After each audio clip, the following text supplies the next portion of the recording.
So now that we've gone outside and we've observed our air, let's talk a little bit more about what is actually in the air.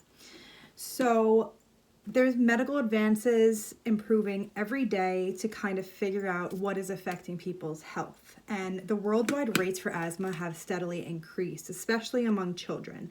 So people with asthma are sensitive to allergens such as pollen and many other irritants, including cigarette smoke, dust, and air pollution.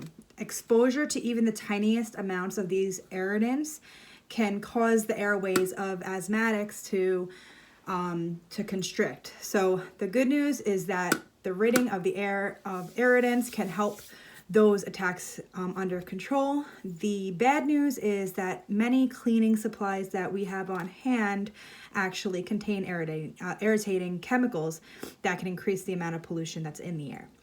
So we are self-quarantined right now. That gives us plenty of time to do some spring cleaning. Here's the time where you can discuss with your family members, your parents, your guardians to figure out what's actually in your cleaning supply closet. So open up your cleaning supply closet. You can look on the back of your ingredients and start really reading what's in there. You might have noticed when you go to school that sometimes you will step into your gym, for instance, and there's an overwhelming scent of bleach. Now, I'm not saying bleach is a completely terrible thing to use, but if it's not diluted correctly, it could actually cause you to have health problems. So, in this activity, I am going to show you how to make an eco-friendly alternative cleaning product out of supplies and ingredients that you already have. You never really realize that we actually have the staples for really heavy-duty cleaning in our pantry. Those 3 items that you might want to constantly use as a cleaning product are vinegar, lemon juice, and baking soda. Baking soda can absorb foul odors, so you can actually put it in your smelly sneakers from your gym class, in your gym bag. You can use it on your carpet to get rid of those odors. It's really good at absorbing moisture as well. Vinegar with water, if it's mixed equally, is a great cleaner for window glass, and lemon juice is a great way to clean under your nails. So if you want to really get your nails nice and clean, you can actually put the tips of your fingers on a lemon and just really wash those and wash them off with warm water. It's really good at disinfecting. So for this all-purpose cleaner, you are going to need the items that I mentioned. So you'll need some water. You'll need some vinegar.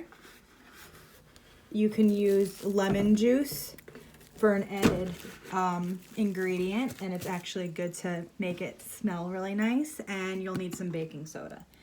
Now I have my baking soda is actually meant to use on carpet, but it just works just the same. So I have my measuring cups over here, and you'll also need a small little spray bottle. If you have something bigger than this, that's fine. I'm just going to use a travel-sized one. So I'm going to use 2/3 of a cup of my baking soda.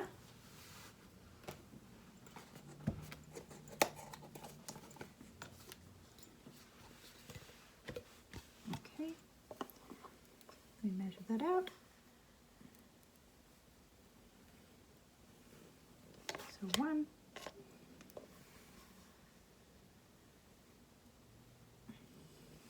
And 2.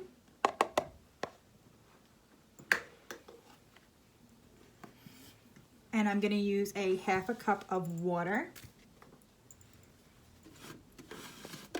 You can use regular tap water. I just have a purifier.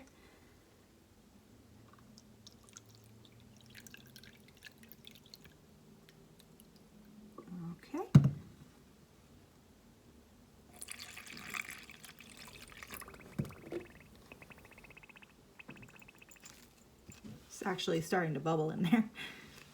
Okay, and I'm going to use 3 tablespoons of vinegar. And I have a really big beaker right here, So I'm going to mix those completely in there. Okay, so I need 3 tablespoons. 1, 2, and 3.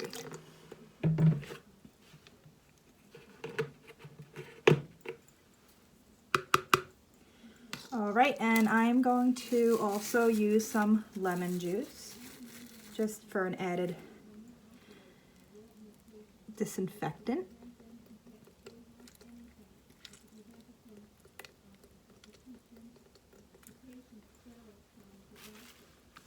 All right, and I'm going to pour those extra ingredients.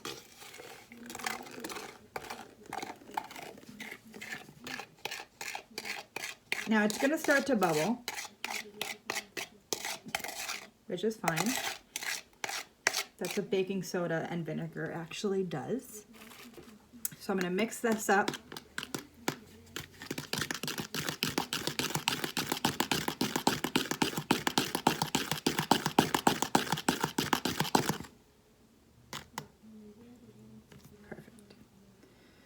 Okay, and I'm gonna let that sit for a few minutes before I pour it into my actual spray bottle. All right, so most of my bubbles have gone down, so I'm going to continue and pour this into my spray bottle.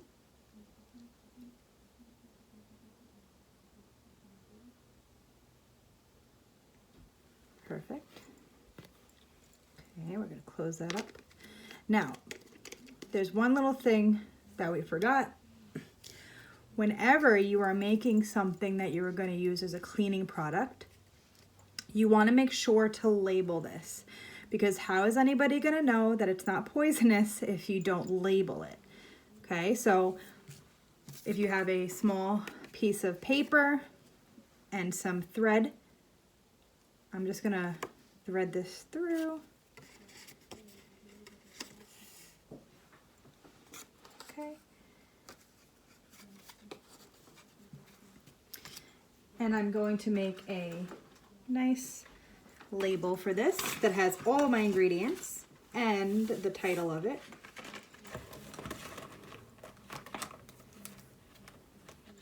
Okay.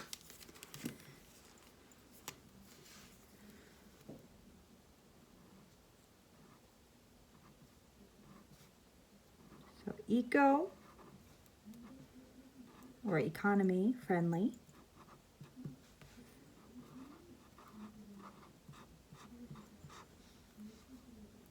Cleaner.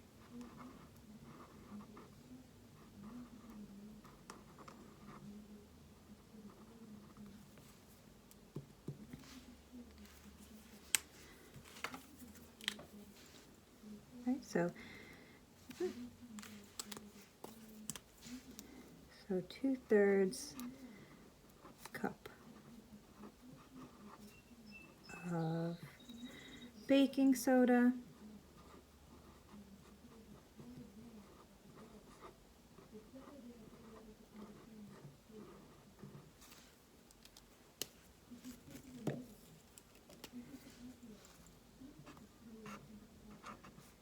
Half a cup of water.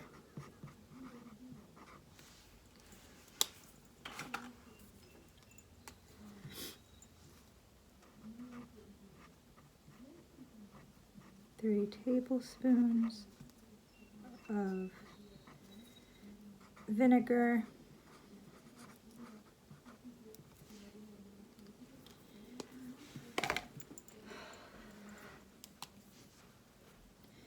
And a few drops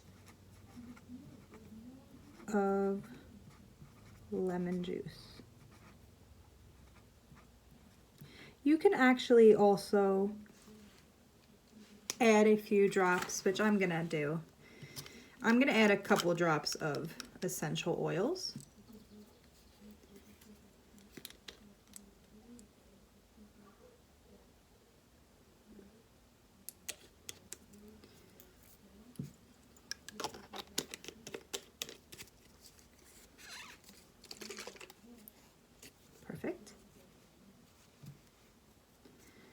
All right, now I'm going to tie this around my bottle.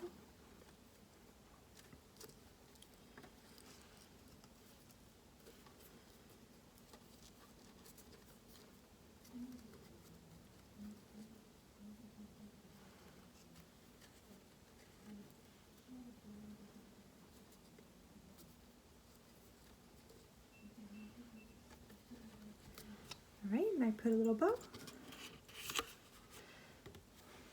Very cute. And actually, because I dropped a little bit of flour before from our previous. Okay, so I'm going to spray that on my counter. I'm going to clean that.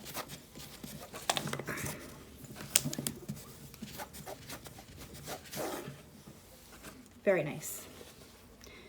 Smells very good, clean, and it's eco-friendly.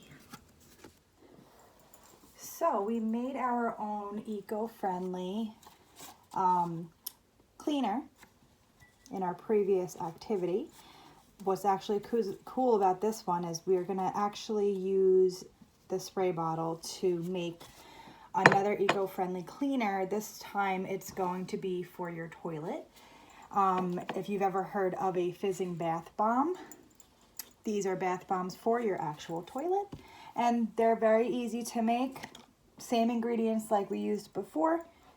Okay, so we're going to use a half a cup of baking soda.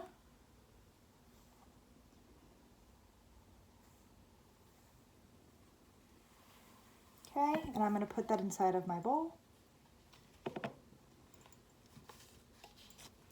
Okay, and I'm actually going to also add some essential oils in here. Typically you'd use citric acid in these ingredients to make it fizz a little bit more, but if you cannot get out to get citric acid, that's okay. So I'm going to, I have gloves on just to mix this up. And I just want to get the essential oils through there.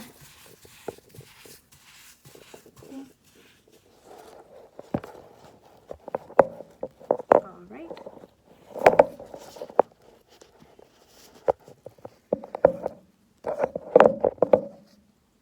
I'm also going to start spraying my eco-friendly spray because this is going to cause it to start to clump up. Okay, so I'm just putting a couple sprays in there. I'm going to add a little bit of lemon juice also.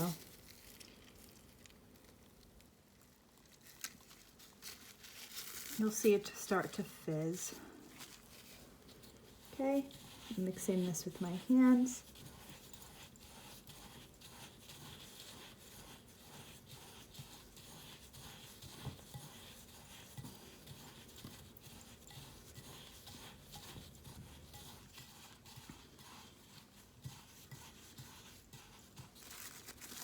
Okay, I'm going to add some more lemon juice in there.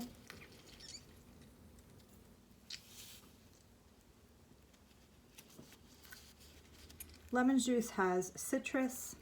It's a citric fruit. So it's going to cause your baking soda to start to bubble. Okay, and I'm still mixing this.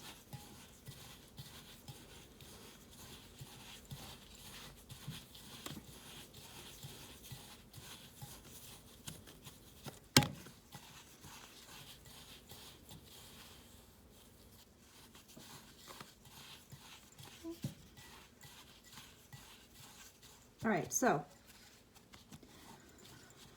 when making a bath bomb, typically you put it inside of a mold.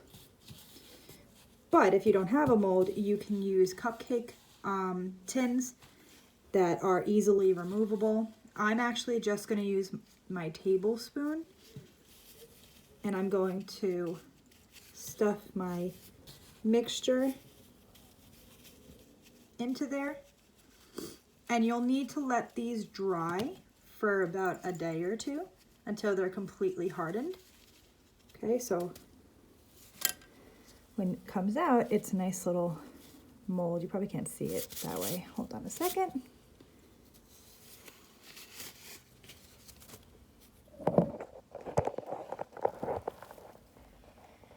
Right, so it's a nice little mold.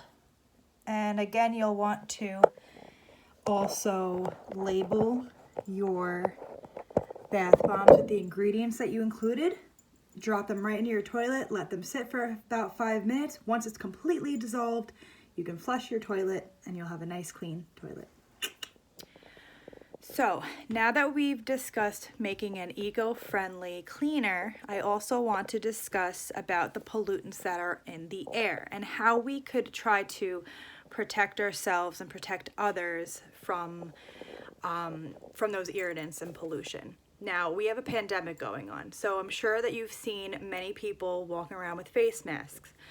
Disclaimer, the masks that we're going to make today in this activity are not medical grade, so I don't want you to think that you cannot get sick from wearing these. These will put a barrier between you and everyone. It'll prevent you from maybe touching your face, and it could help you prevent somebody from getting sick from if you're sick, but it will not completely prevent you from getting sick from anything out in the air.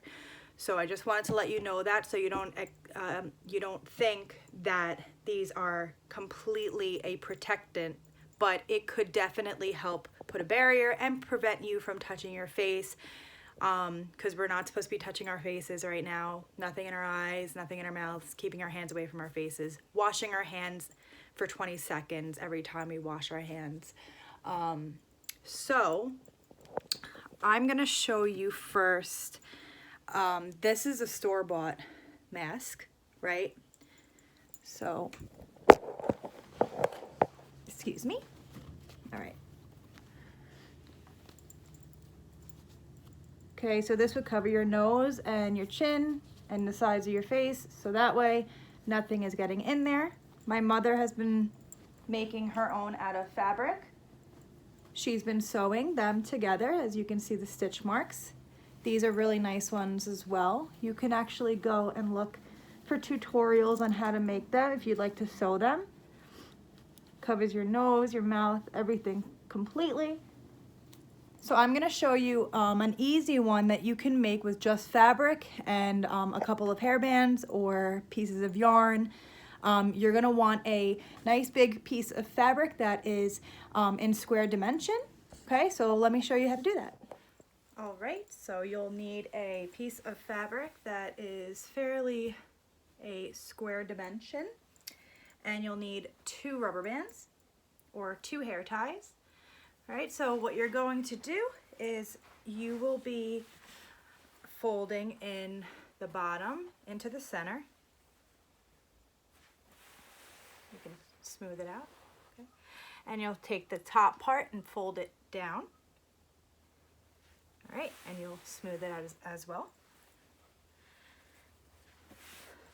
Now I'm going to put my hand directly in the middle so that I can flip it easily. All right.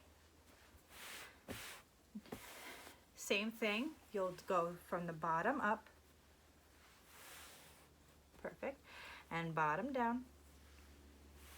Okay, great. All right, now I'm going to flip it again, like so. Now I'm going to take one of the rubber bands and put it on one side. And I'll take the other rubber band, put it on the opposite side. Okay. Now I can fold one side in, like so. And I'm going to fold the other side in too, but I'm actually going to open up the opposite side to let it be folded inside of the fabric, so that way it can be a little more sturdy. Now all I have to do is, you'll see the folds on the outside. You can loosen those up just a tiny bit